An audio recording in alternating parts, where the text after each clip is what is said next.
श्रीमद् भगवत गीता का 9वां श्लोक। अन्ये च बहवः शूरा मदर्थे त्यक्त जीविताः नाना शस्त्र प्रहरणा सर्वे युद्ध विशारदाः। 9वें श्लोक में दुर्योधन द्रोणाचार्य जी से जो कहते हैं वो आपकी स्मृति के लिए मैं थोड़ा सा पिछला जोड़ूंगी कि दूसरे से छठे श्लोक तक दुर्योधन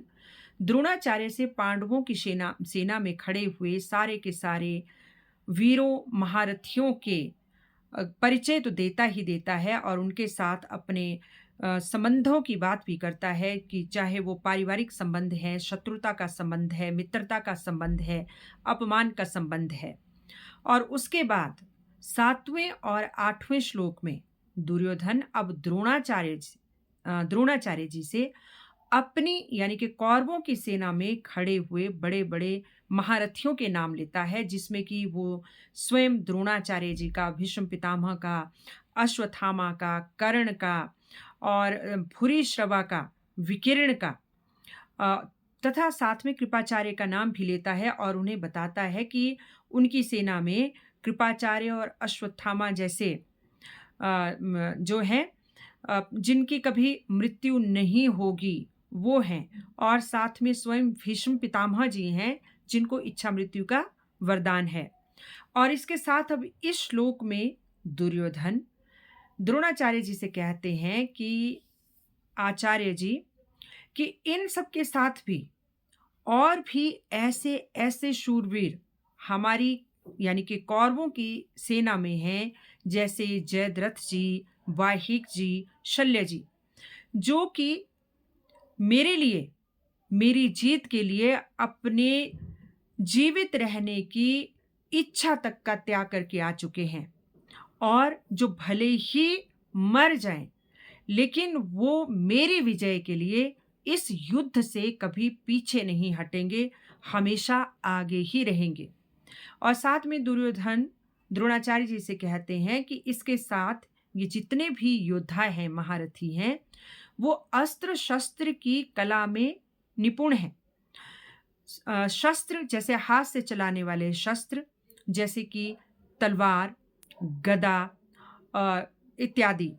कि इनमें चलाने में बहुत निपुण हैं, और दूर से फेंकने वाले अस्त्र जैसे तीर, भाला, तोमर, इस तरह के अस्त्र चलाने में ये बहुत अधिक निपुण है। और यही नहीं, ये युद्ध कला में भी निपुण है कि युद्ध में कब और कैसे किस तरह का पेंतरा बदलना चाहिए, किस तरह से युद्ध करना चाहिए और किस तरह से अपने शत्रु को भयभीत करना चाहिए, किस तरह से व्यूह रचना चाहिए, इन सारी कलाओं को हमारी यानी कि कौरवों की सेना के ये वीर, ये महारथी अच्छी तरह से जानते हैं। तो इस तरह से दुर्योधन द्रोणाचार्य जी को अपनी सेना की शक्तियां यानी कि अपनी शक्तियों का परिचय करा रहा था, ताकि द्रोणाचार्य पांडवों के महारथियों को देखकर अपना आत्मविश्वास कम ना करें, बल्कि अपने साथ जो महारथी हैं उनका साहस लेकर और जोश से भरे और अधिक जोश से युद्ध करके कौरवों को विजय दिलाए। तो इस श्लोक से जितने भी ये बातें दुर्योधन ने दूसरे श्लोक से 9वें श्लोक तक कही,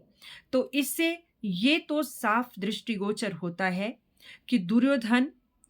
निश्चित तौर पे अंदर ही अंदर पांडवों से भयभीत तो जरूर था, क्योंकि कहीं ना कहीं उसके मन में ये बात जरूर खटक रही थी कि भले ही उसके साथ 11 अक्षौहिणी सेना है, भले ही उसके साथ चिरंजीवी भी हैं कृपाचार्य और अश्वत्थामा जैसे, भले ही उसके साथ इच्छा मृत्यु वाले भीष्म पितामह भी हैं, भले ही उसके साथ विकिरण और भूरिश्रवा जैसे धर्मज्ञ लोग भी हैं, लेकिन इन सब के बावजूद दूसरे पलड़े में पांडवों के साथ केवल और केवल धर्म है, और साथ में कौन है? श्री कृष्ण जी। और श्री कृष्ण जी का उनके ऊपर आशीर्वाद है ही है, और इसीलिए दुर्योधन मन ही मन भयभीत था और द्रोणाचार्य जी को वो इसलिए भी बहुत ज़्यादा उत्साहित कर रहा था, क्योंकि द्रोणाचार्य के प्रति उनके यानी कि दुर्योधन के मन में ये बात थी ही थी कि द्रोणाचार्य का झुकाव पांडवों की तरफ है और खासकर अर्जुन की तरफ। तो इसीलिए दूसरे से 9वें श्लोक तक दुर्योधन द्रोणाचार्य को इस तरह से पांडवों और कौरवों के महारथियों की बातें सुनाकर, उनकी गाथा सुनाकर उनको युद्ध के लिए और अधिक उनका हौसला बढ़ा रहा था, उत्तेजित कर रहा था। तो आज 9वें श्लोक तक इतना ही। राधे राधे।